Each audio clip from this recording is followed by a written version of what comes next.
Boa noite a todos aqui presentes. Eu sou a Daniela Soares, gestora acadêmica da Instituição de Ensino Médico APROMED, instituição de apoio e promoção do ensino médico do Estado de Minas Gerais. Nossa instituição, por uma pesquisa realizada pela Universidade Federal de Minas Gerais, foi considerada uma instituição de excelência no ensino médico. Temos uma gestão acadêmica com mais de 17 anos de experiência na função do ensino médico. Nossa missão é contribuir de forma efetiva, ética e profissional para o sucesso da comunidade médica. Oferecemos educação médica continuada em diversas especialidades no Brasil e no exterior. Sejam muito bem-vindos. Eu agradeço a todos os participantes que estão aqui presentes hoje, nessa noite, buscando se atualizar ainda mais e prestigiando a nossa instituição. Os nossos convidados são o coordenador do curso de gastroenterologia, Dr. Bruno Sander, e o professor Dr. Luiz Ronaldo Alberti. Hoje nós vamos ter a live Questões e Atualizações em Gastroenterologia.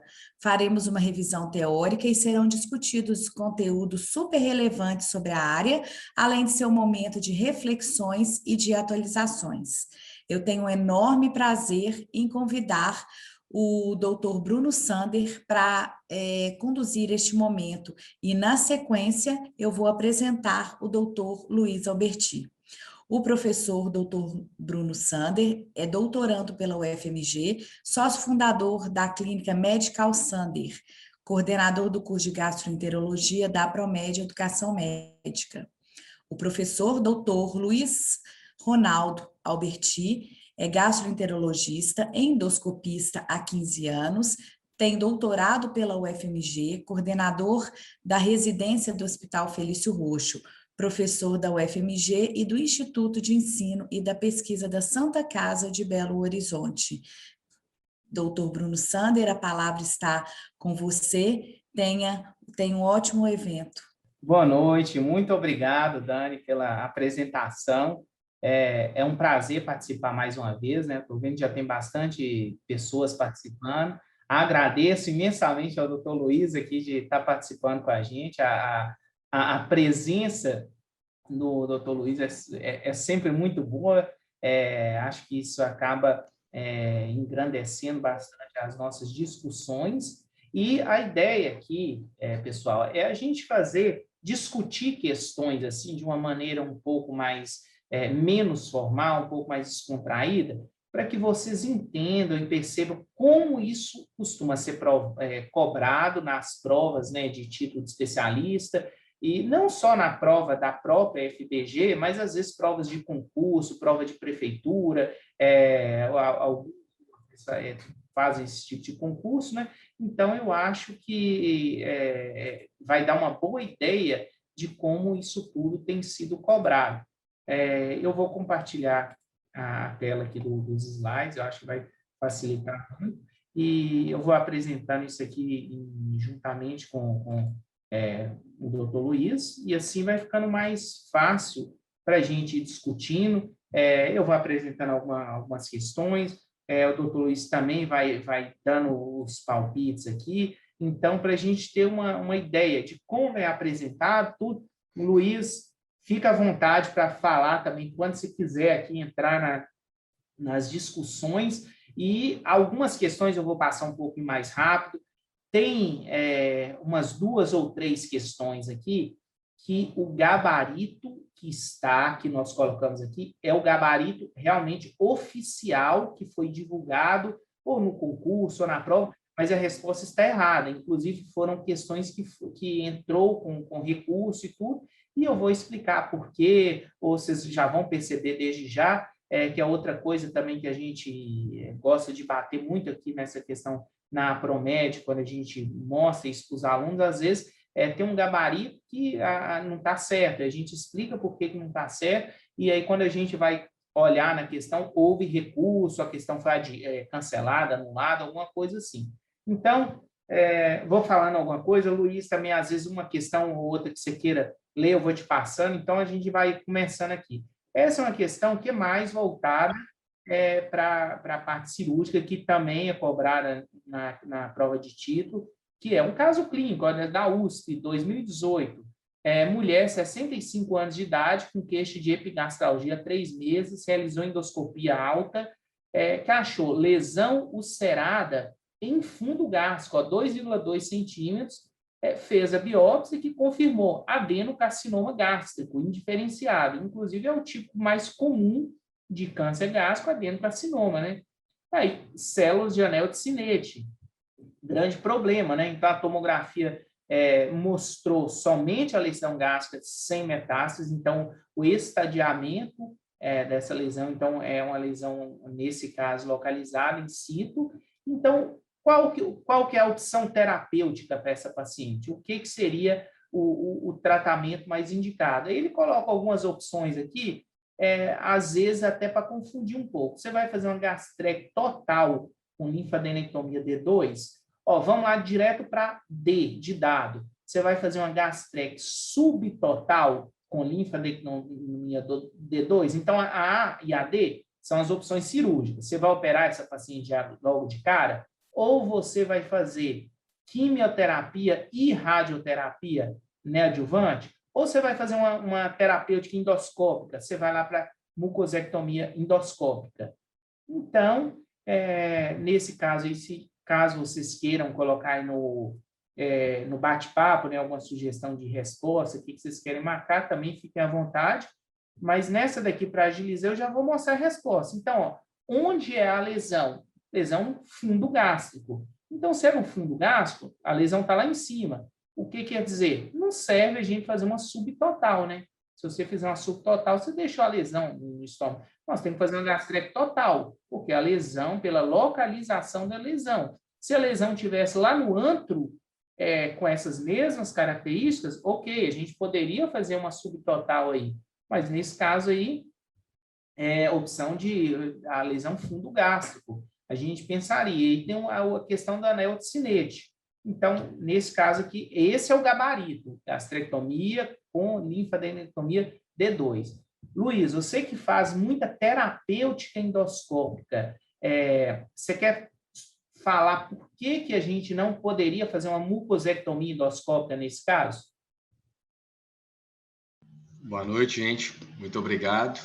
Nesse caso, mucosectomia endoscópica, a gente vai realizar para retirar uma lesão bastante precoce.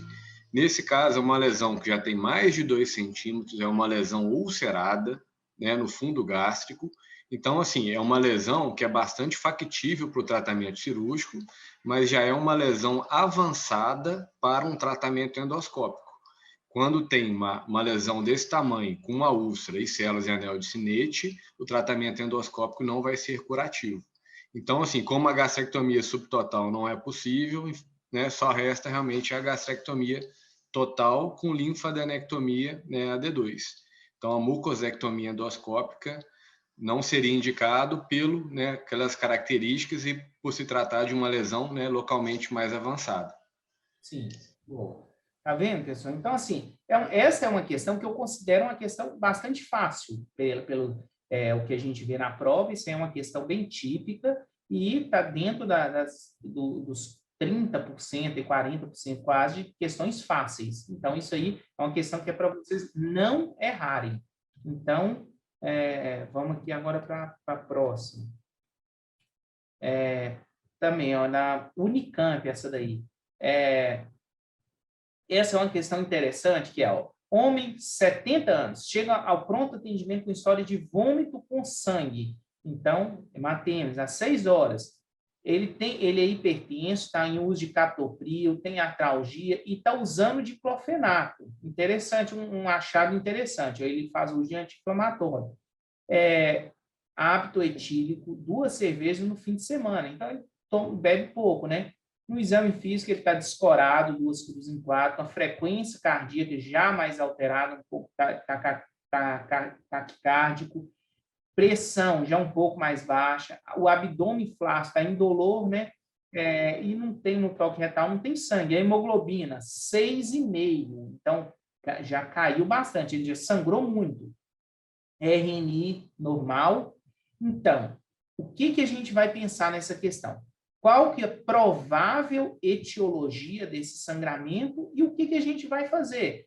Você acha que esse paciente ele está sangrando por varize esofágica?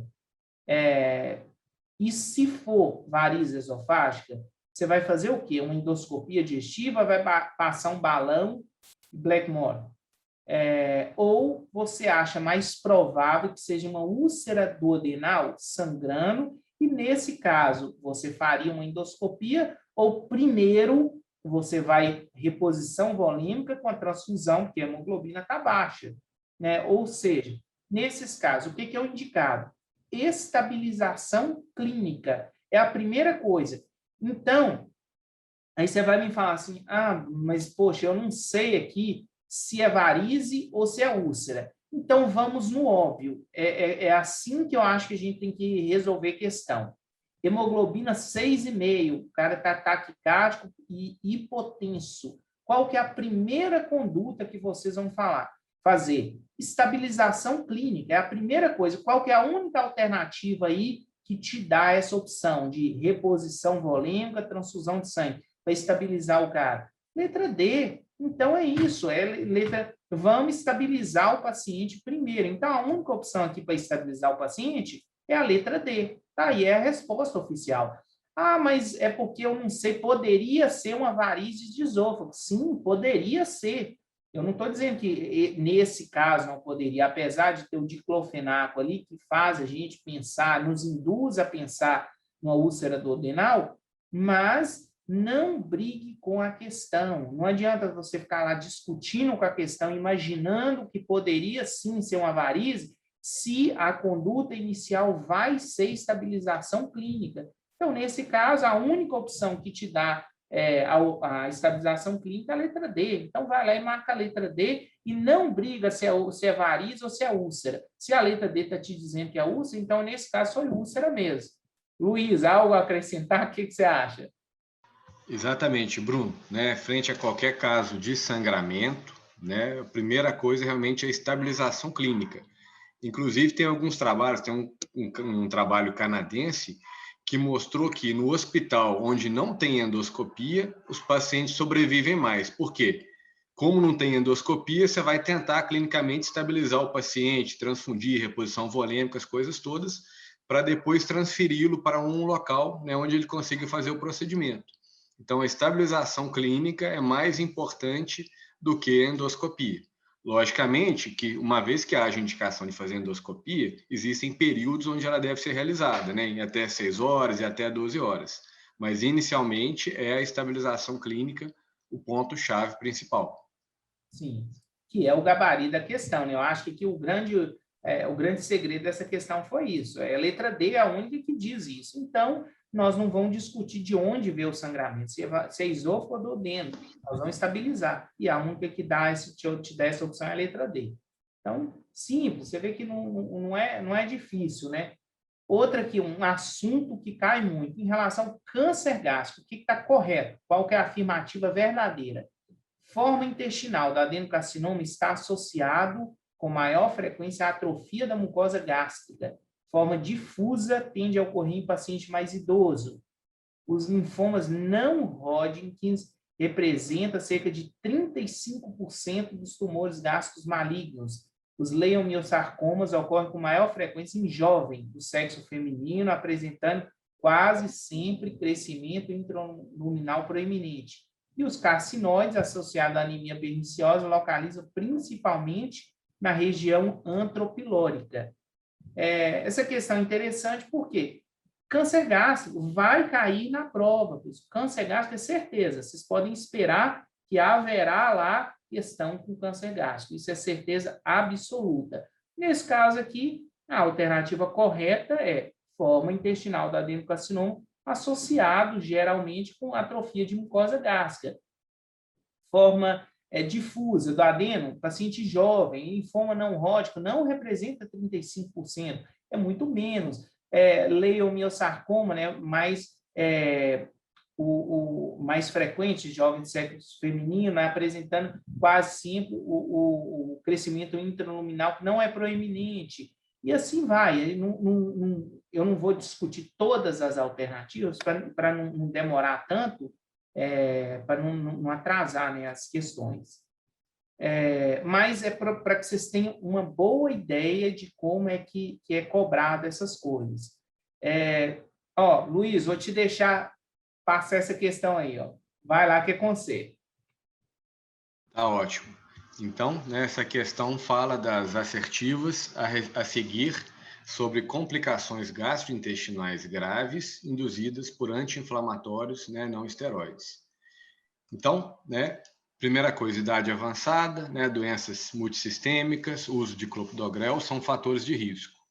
2, quando ocorrem complicações digestivas graves induzidas pelo uso de anti-inflamatórios, elas são, na maioria dos casos, precedidas por sintomas dispépticos. E 3, o uso, né, de anti-inflamatório em doses abaixo de 100 mg dia pode ser considerado seguro por não estar relacionado, né, a eventos digestivos graves. Então, o que a gente tem que fazer aqui é definir qual que seria, né, a opção correta sobre o uso do anti-inflamatório. Então, a gente vai pensando aí o que a gente tem de informação, né, que é a idade avançada, né, doenças multissistêmicas e o uso de clopidogrel são fatores de risco. Né, assim, do ponto de vista de bom senso, a gente sabe que sim.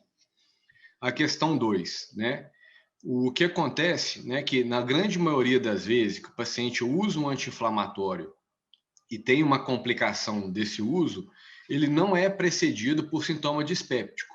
Então, assim, quando tem uma complicação, a principal manifestação já é aquela complicação, seja uma hemorragia digestiva com um sangramento, ou seja uma úlcera perfurada, né, uma úlcera gástrica ou duodenal perfurado. Então, essa questão, né, 2, né, ela não estaria correta. E a questão 3 fala do uso, né, de doses de segurança, né, do AS abaixo de 100 miligramas, pode ser considerado seguro por não estar relacionados a eventos digestivos graves.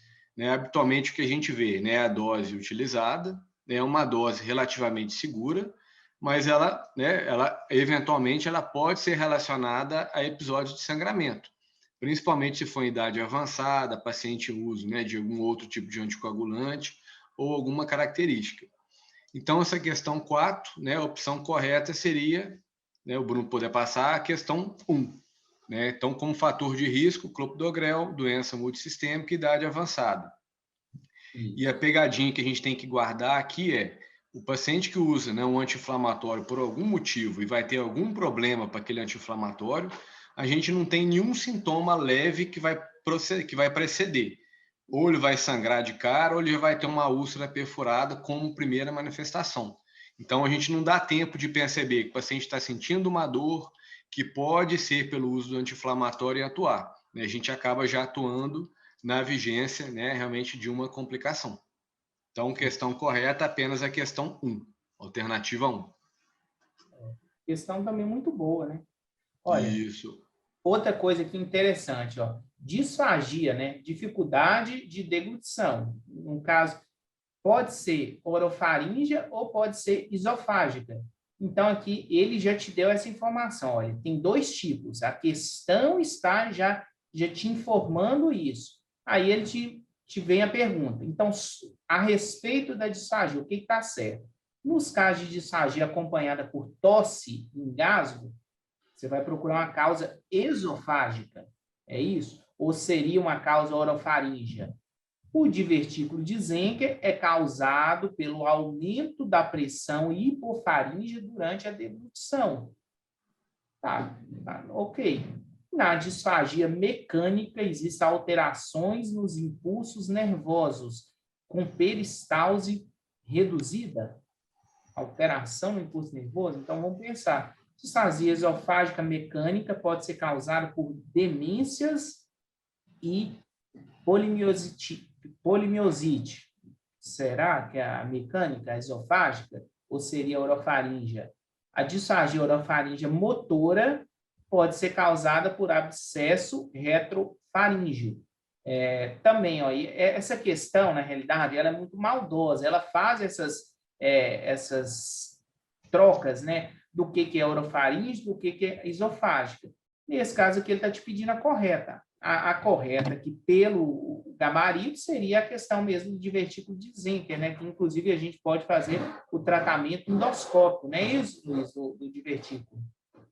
Quer falar dessa Exatamente, Bruno. Então, assim, se a gente não souber, né, informação sobre essa questão, já tem essa dica, né, da orofaríngea e da esofágica, que a gente pensa em coisa bastante alta de engasgar, né, pacientes idosos, a gente pensa sempre em coisa mais alta. Leva, então, né, para a questão da orofaríngea, né, outros tipos de alteração. E o divertículo de Zenker, né, é um divertículo que é causado nitidamente por um aumento, né, da pressão durante a deglutição. Ele vai se formando aos poucos, de tal maneira que ele é mais comum em pacientes idosos, né, e nesses pacientes eles são mais sintomáticos. Então, realmente, assim, essa é uma questão assim, que tem alguma informação, né, demência, poliomielite, que às vezes não é da causa, né, do gastroenterologista, mas tentando olhar a dica, né, do enunciado, a gente já consegue excluir, né, alguma coisa e deixar a alternativa que a gente tem mais chance de acertar. Isso, perfeito. Você vê, questão também fácil, né, assim, direta. Vamos lá, então, paciente, ó, outra coisa que vai cair com certeza, refluxo, gente, certeza, vai ter refluxo na prova. Então, paciente com sintoma típico de refluxo, de início recente, sem sintomas preocupantes, né, emagrecimento, sagia, sangramento, que nunca foi investigado ou tratado para essa condição. A endoscopia não é obrigatória para início da terapia. Isso aí ele está te afirmando. Então, não adianta você dizer lá para a questão, não, eu quero uma endoscopia assim. Não, ele está te dizendo, ó, não é obrigatório, não brigue com a questão. Aceite, ele te deu essa informação. Então, nesses casos de tratamento que não é precedido pela endoscopia, então o paciente te procurou com esses sintomas e não tem endoscopia, o que você vai fazer? Modificar o estilo de vida e não instituir tratamento medicamentoso para não mascarar uma condição de base mais grave? Aí ficou feio, né? Como assim mascarar, né? Tá estranho.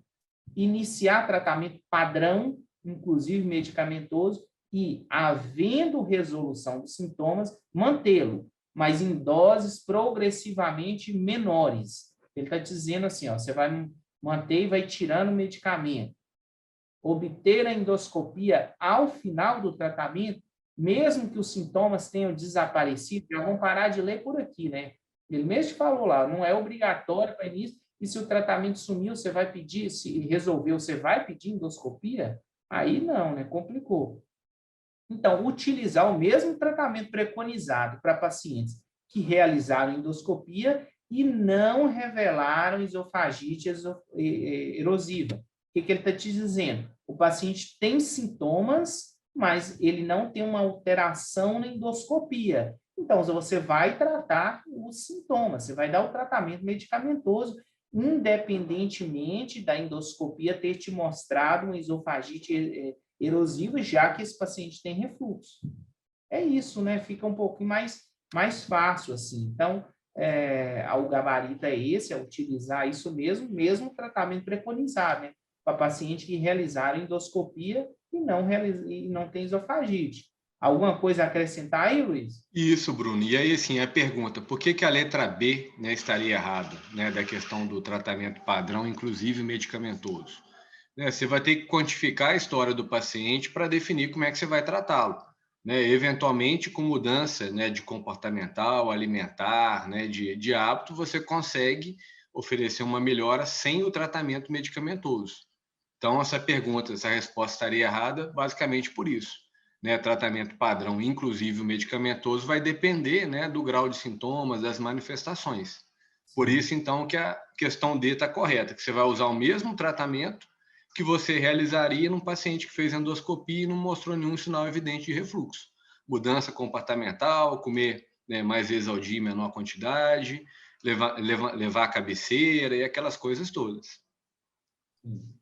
Questão também relativamente fácil. Essa daí é uma questão boa, né, de verdadeiro ou falso em relação à doença do esôfago. Então, esse tipo de questão é muito boa também. Então, ó, a maioria dos pacientes com doença do refluxo não responde ao tratamento clínico, portanto, são candidatos à cirurgia de hiatoplastia, fundoplicatura gástrica total ou parcial. É o contrário, né, gente? A maioria responde. Então, não tem por que fazer fundoplicatura na maioria dos pacientes. Então, essa daí também tá um pouquinho óbvia. Então, a maioria responde. A miotomia esofágica com fundoplicatura, que é a cirurgia de Heller, né, é o procedimento de escolha para o tratamento cirúrgico dos pacientes com acalase esofágica e megaesôfago grau 1, 2, pois é efetiva para o alívio da disfagia e reduz a taxa de refluxo gastroesofágico após a cirurgia. Nesse caso, então, nesses casos, vocês têm que saber o que é cirurgia de Heller e para as indicações, né? Isso aí também é cobrado em prova, é importante saber isso. O melhor tratamento para o manejo da disfagia persistente ou recorrente após a miotomia, então, ó, o paciente já fez miotomia e ele mantém a disfagia.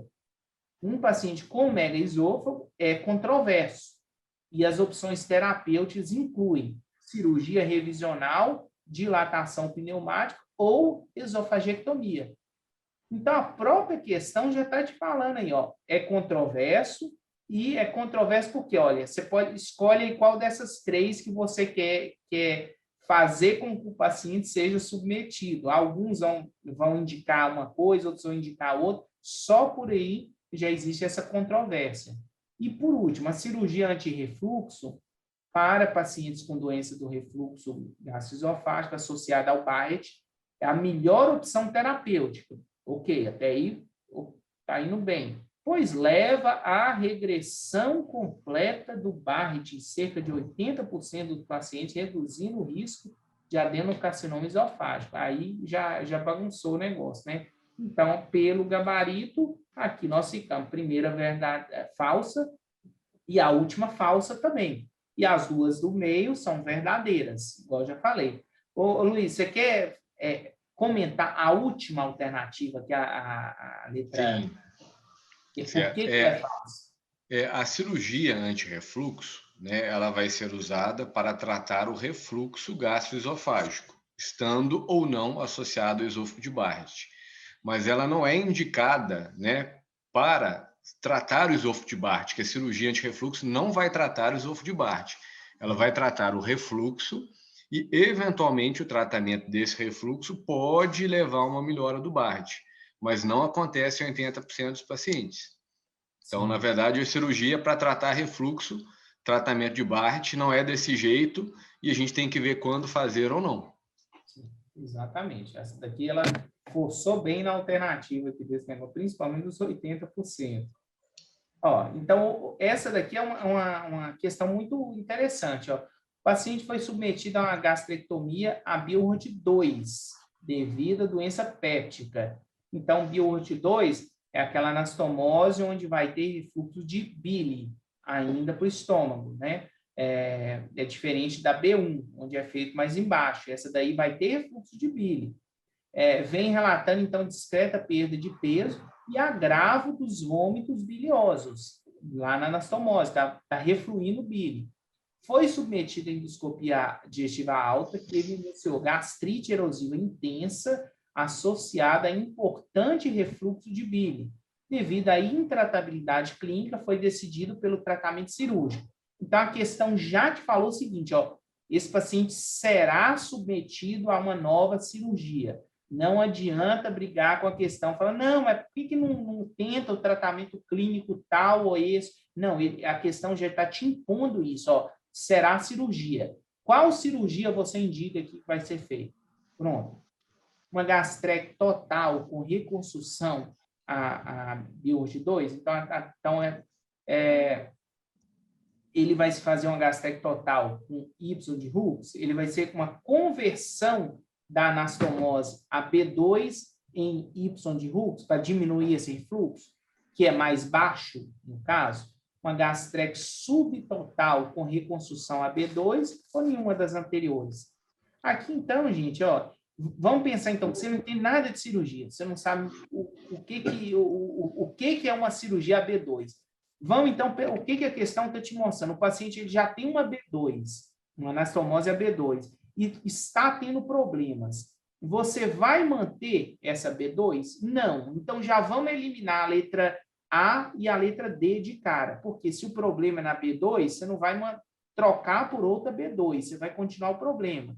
Então, você vai fazer uma gastrectomia total com Y de Hooks, ou você vai só convergir a anastomose? O problema é o refluxo de bile. Então, não tem por que fazer uma gastrectomia total nesse caso. Você vai fazer uma conversão da anastomose que estava trazendo o problema da bile, que é a B2, numa Y de Hooks, que é onde é mais baixa, e você não terá mais esse problema do refluxo biliar. Então, tá aí, esse é o gabarito. Exatamente, Bruno. E a questão da B, que é da gastrectomia total, né, é comum, às vezes, o paciente fazer a gastrectomia total com uma reconstrução no Y de Roux, fica anastomose esôfago jejunal. Sim. E, né, a recomendação é que tenha esse Y, esse pezinho do Y, seja de pelo menos 50 centímetros. E, às vezes, é comum, né? A pessoa deixa, às vezes, 60, 70 centímetros desse Y e, mesmo assim, existe o refluxo biliar. E, às vezes, o paciente tem que pegar um paciente que tem uma gastrectomia total com reconstrução Y e reoperar esse paciente para prolongar essa alça do Y a fim de evitar o refluxo. Sim. Então, eventualmente, né? Então, assim, você nunca vai fazer uma gastrectomia total, sendo que o tratamento, na verdade, o objetivo é tratar o refluxo. E, às vezes, quando tem a reconstrução em Y e o refluxo ainda persiste, você prolonga, né, esse comprimento da alça a fim de evitá-lo. Infelizmente, não tem tratamento clínico. E como você falou aí, né, você tirando a gastrectomia total e tirando o B2, praticamente só sobra uma alternativa boa. Exatamente. E assim, é igual eu falei, mesmo aqueles que não saibam a anatomia cirúrgica, nesse caso aqui, daria para acertar essa questão simplesmente avaliando essa questão aí de mudar o B2, que é a base do problema. Então, não é difícil fazer essa questão. Outra que interessante, refluxo, igual eu falei, vai cair na prova, refluxo é certeza. O que está certo em relação ao refluxo? A maioria dos pacientes com sinais e sintomas extraesofágicos também apresentam sintomas típicos da doença do refluxo concomitantes. O principal mecanismo relacionado ao refluxo é o relaxamento não relacionado à deglutição, chamado relaxamento transitório do esfíncter inferior do esôfago.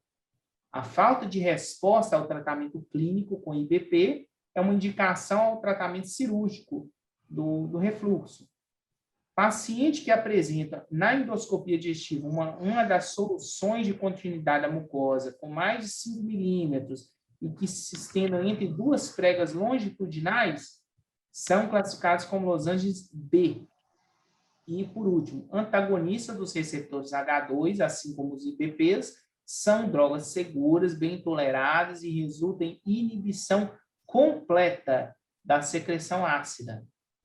Então, a questão aqui te pediu a alternativa correta. Pelo gabarito oficial, nesse caso, a correta é falta de resposta ao tratamento clínico com IBP, é uma indicação ao tratamento cirúrgico do refluxo. Nesse caso, né, Luiz, tem que avaliar também se o paciente ele tem uma hérnia. O que você acha dessa alternativa?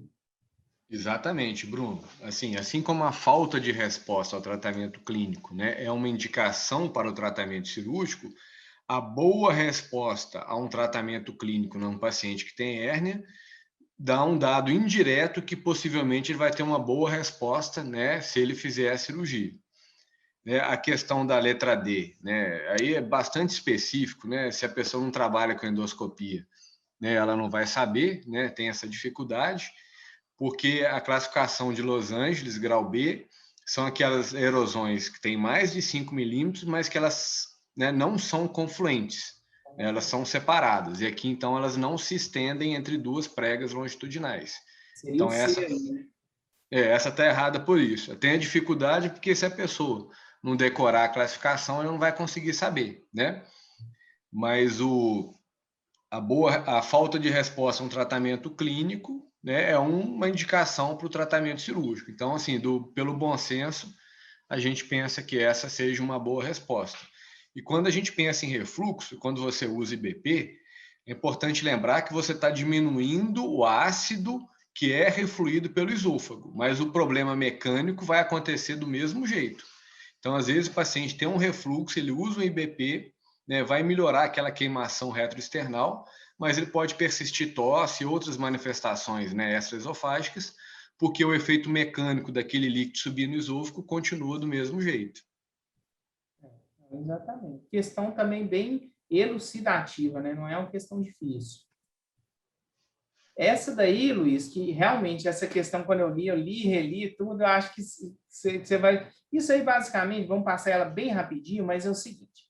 Paciente 60 anos, disfagia progressiva a 6 meses, perda de peso, dor torácica, relata que nos últimos meses vem apresentando disfagia para sólida, agora só consegue engolir alimentos líquidos. Perdeu 30 quilos em um mês. Tabagista desde os 15 anos. Então, com base nesse relato, né, o que é o mais provável? O paciente tem câncer de esôfago. Esse é o mais provável. E aí, o estadiamento do tumor é realizado principalmente por tomografia de tórax. O gabarito dessa questão consta como errado, que não é realizado. E eu fiquei realmente com uma dúvida grande, Luiz. Aí depois eu fui ler. Na realidade, será que ele quis dizer, ao invés do estadiamento, o diagnóstico dessa lesão, né, algo desse tipo? Porque o estadiamento, a gente vai fazer uma TC nesse paciente. O que você acha disso, Luiz? Exatamente assim, essa questão não é aquela questão, né, muito bem feita, né? O diagnóstico, você vai fazer uma endoscopia, achar a lesão, biopsiar, vai dar o diagnóstico histológico, e aí você vai estadiar a lesão para definir se é um tratamento cirúrgico, se é um tratamento, né, paliativo apenas, tudo. E aí dentro do estadiamento, né, você pode ter que fazer a tomografia de tórax, assim como a tomografia de abdômen para avaliar se essa lesão não levou metástase para o fígado, né? E às vezes outros tipos de investigação, às vezes um PET scan para investigar uma área de captação, tudo. Então, assim, né, o estadiamento, ele não é realizado por tomografia, né? A tomografia de tórax faz parte, né, do estadiamento de um câncer gástrico, e ainda mais nesse caso, que sugere um tumor já mais localmente avançado. Mas realmente, assim, é uma questão que vale a pena para a gente lembrar, estudar o assunto, mas não é aquela questão tão bem elaborada, né? Esse caso aí, Luiz, eu acredito que a pegadinha que o autor dessa questão quis colocar o estadiamento é realizado por tomografia de tórax. O que ele quis pegar aí era que seria realizado por tomografia de abdômen. Provavelmente é isso, mas não é, igual você falou. Esse seria um dos exames que nós solicitaríamos. Essa questão, inclusive, houve recurso, e tudo foi uma questão de concurso lá de Brasília, mas houve recurso e depois ela foi anulada, realmente. Mas é só para que a gente tenha uma ideia de algumas questões que realmente não são bem elaboradas. Inclusive, ela está certa, né, Bruno, em parte, né? Porque a tomografia de tórax faz o estadiamento do tumor. Isso. Não vai ser um estadiamento completo, mas está certo, não deixa de estar correta, né? Talvez essa palavra que ele quis colocar principalmente seria assim, a TC de tórax não é o principal exame, mas ele faz parte dos exames de estadiamento. Então, às vezes o autor quer fazer uma pegadinha e ele se complica na questão, tanto que essa foi anulada. Essa daí, homem, 24 anos, procurou atendimento médico com queixa de há 1 ano, iniciou quadro de pirose retroesternal, associada à regurgitação de alimentos digeridos. Então, essa regurgitação, o que significa? Não é logo pós-prandial, alimento digerido já. Recentemente, apresenta disfagia a alimentos sólidos, faz uso de IBP e melhora a pirose, mas após a suspensão do uso, né, a recorrência dos sintomas em poucos dias. Endoscopia digestiva mostrou esofagite de refluxo com ulceração convergente, grau 3 de Savarino-Miller. Hoje em dia a gente nem tem usado mais Savarino-Miller, né, Luiz? Hoje em dia é Los Angeles. Isso. Gastrite eritematosa leve e uma hérnia de hiato de 3 centímetros. Então, a hérnia média. Manometria com hipocontrabilidade esofágica inferior e aumento da duração das ondas no esôfago distal. pH-metria mostrou refluxo patológico, indecúbito e ortostase. Ele é tabagista há 6 anos e o IMC dele 28. Então, para o tratamento das queixas, então, olha o que a questão está te falando. Então, para tratar os sintomas desse paciente, qual a melhor conduta? Indicar cirurgia com realização de válvula antirrefluxo, que é a 360 graus, né? Nissen, no caso, né? Substituir por beta-block, dose alta e promover perda de peso, dobrar a dose do inibidor de bomba de prótons e associar agente procinético, promover modificação dietética e nos hábitos de vida. Então, melhor conduta. O que você vai fazer para resolver o problema do paciente já de vez? Lembrando que ele já faz uso de IBP, igual está falando, ele tem uma hérnia média, ele tem hipocontrabilidade, né, do esfíncter inferior. Então, nesse caso, aí, a melhor opção seria realmente o tratamento cirúrgico, né, Luiz? Sua opinião também seria essa, né? Exatamente, Bruno. Lógico que você pode aumentar o IBP dependendo da dose que estiver usando, né? Até para melhorar esse controle dessa esofagite ulcerada, mas não vai ser o tratamento definitivo. Então, você vai, né, potencializar o IBP, se for o caso, e organizar para um tratamento mais efetivo. Mudança dietética é importante, hábito de vida, mas não vai resolver o problema. O problema realmente, né, nesse fim das contas, aí, só com a cirurgia mesmo, anti-refluxo. Não tem muito o que inventar aí nesse caso. Então, vamos lá, Luiz, deixa essa com você aí. Vamos embora. A respeito dos sinais e sintomas da esofagite por vírus herpes simples, assinale, né, a alternativa correta. Ocorre mais comumente no sexo feminino. Lesões concomitantes nos genitais estão associadas na maioria dos casos. As lesões herpéticas orolabiais estão habitualmente presentes. A maioria dos casos é causada pelo vírus herpes simples tipo 2. E dentre os sintomas mais frequentes estão febre, odinofagia, disfagia e dor retroesternal. Então, olha só, você pode eventualmente não saber nada, né, sobre esofagite por herpes, mas a gente imagina, se a gente sabe que o herpes causa aquelas lesões na boca, genital, a gente sabe que causa aquelas lesões, são lesões dolorosas. Então, a gente vê, né, que febre, odinofagia, disfagia, dor retroesternal é bem possível de acontecer. Então, assim, é uma resposta bem forte. Se é para assinalar uma correta, independente do que a gente sabe sobre isso, a gente sabe que a letra E tem bastante a ver. A questão de ocorrer mais comum no sexo feminino, se você não souber, né, independente, você ainda vai bem.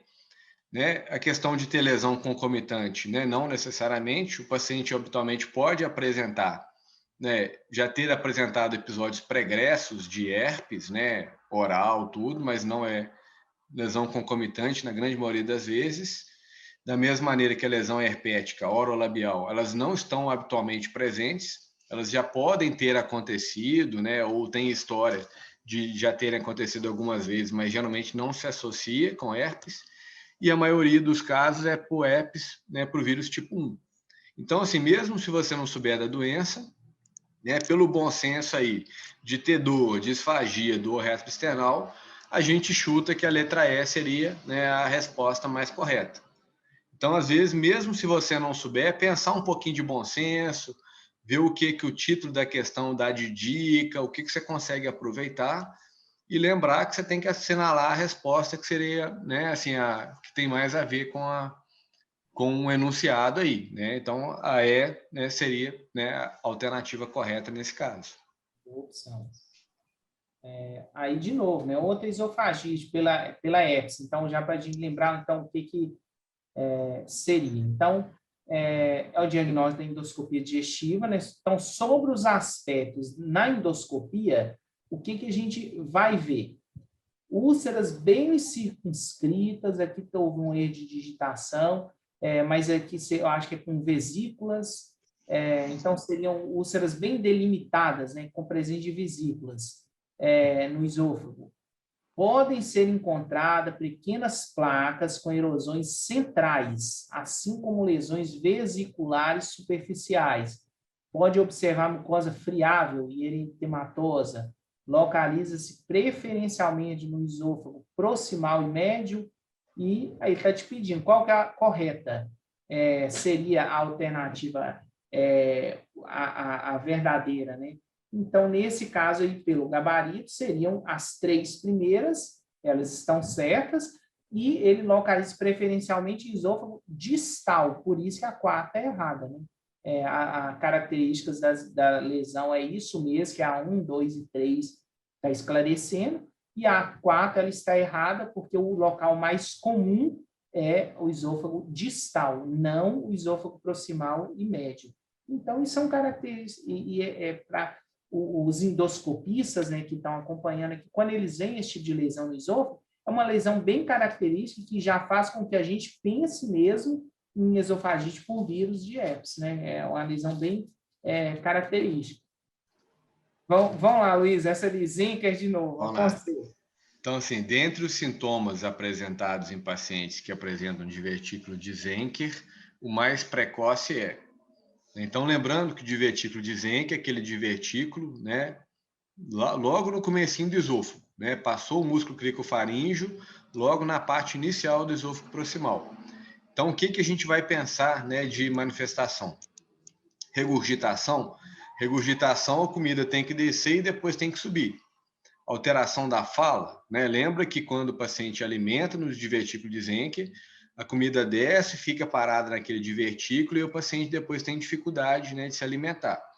Então, alteração na fala não seria, né, bastante importante. A litose, né, não é um sintoma precoce. Logicamente, se aquela comida fica no divertículo, depois de um tempo ela vai sendo digerida, né, vai sendo, né, e indiretamente leva à litose. E a asfixia, né, também não é um sintoma comum, só que depois que o divertículo é grande, que ele enche bastante, eventualmente pode comprimir alguma coisa. Então, nesse caso, né, a alternativa que tem mais a ver quando a gente pensa em sintoma precoce é realmente pensar na disfagia esofágica superior. O paciente vai comer e tem dificuldade da comida descer logo no começo da alimentação. Então, essa seria, né, a alternativa correta aí na história. Perfeito. Essa daí, ó, questão muito boa também, falando do Barrett, né? Porque ela, além de, ela é uma questão que ela é informativa, né? Então, o esôfago de Barrett, a questão está te dizendo o que é o Barrett. Caracteriza pela substituição do epitélio escamoso pelo epitélio colunar gástrico, com presença de metaplasia intestinal. Então, se você não sabia o que é Barrett, a questão já te contou. Aí ela está dizendo o seguinte, a respeito disso aí que eu acabei de te falar, analise as questões abaixo. Caracterize-se como condição pré-maligna para o carcinoma espinocelular.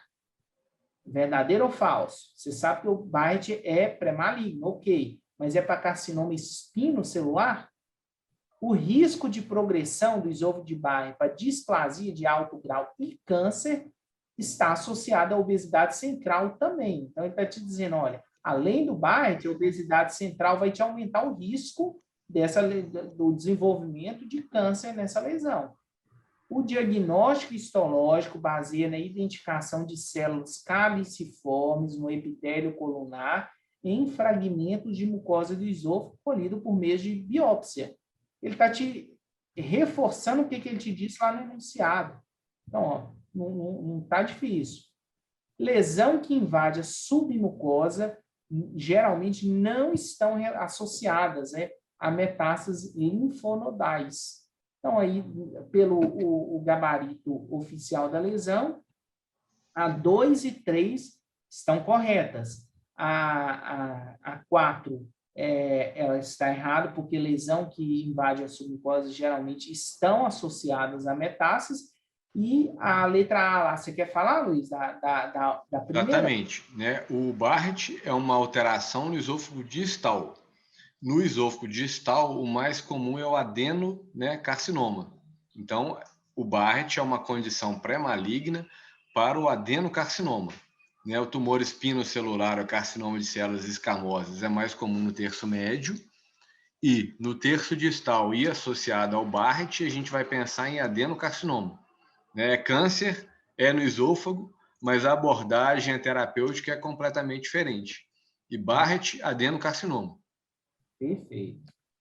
Se você tiver dúvida, você decorar, se lembra que Barrett começa com B. B é a primeira letra, é das primeiras letras do alfabeto. Então, lembra de adenocarcinoma, que começa com A, que é das primeiras letras do alfabeto. E guarda lá o Barrett, BA. Barrett, adenocarcinoma. Aí não esquece nunca mais. Boa. Não, com essa dica, realmente não tem jeito de esquecer, não. Muito boa. Tem mais questões, pessoal, mas nós vamos ter a oportunidade de que fazermos novas lives, né? A Promed está promovendo sempre isso também. A ideia aqui era que vocês tivessem pelo menos uma ideia do que é apresentado na Promed, como é que é feito. A gente trabalha muito em cima de questões, que é o que vocês querem para a prova, né? A ideia da Promed é te preparar para ser aprovado na prova, de especialista, de concurso, de prefeitura, prova de gasto. Então, é para que vocês tenham uma ideia. Vou agradecer, doutor Luiz, pela participação. Agradeço. Mais uma vez, você vê que evento com o Luiz é sempre top. Nós agradecemos muito, tá? E todas as pessoas que assistiram aqui, a gente deixa os nossos contatos aí da equipe comercial, do curso de atualização em gastroenterologia. Isso daqui foi uma vivência do que acontece no curso, né, doutor Bruno? Então, estão todos convidados aí e sintam-se à vontade, a gente sempre está à disposição. Dani, eu quero chamar a atenção só para uma coisa aqui. Olha, pessoal, o índice da última turma, olha o índice de satisfação lá em cima, 98,9% de satisfação com a pesquisa com os alunos realizadas pela UFMG. É muito alto, hein? Pessoal satisfeito nesse concurso. Que bom, muito obrigada, doutor Bruno Sander, prazer enorme sempre, doutor Luiz Alberti, muito obrigada também, até a próxima, uma boa noite a todos,